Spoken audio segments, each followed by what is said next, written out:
और आज हम मुबारक देते हैं ARY को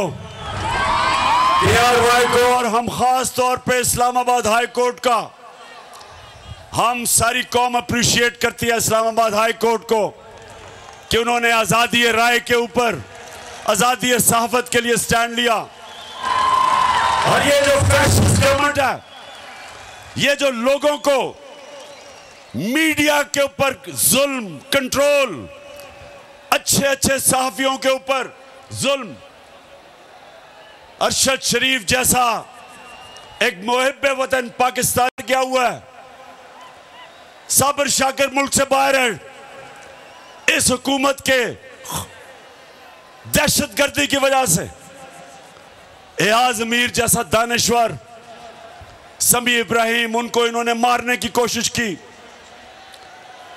और इमरान रियाज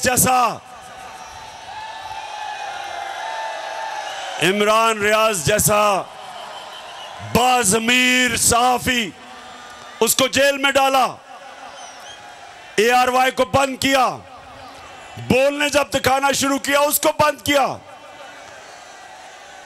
तो मैं इस्लामाबाद हाई कोर्ट आपको ये कौम सलाम करती है।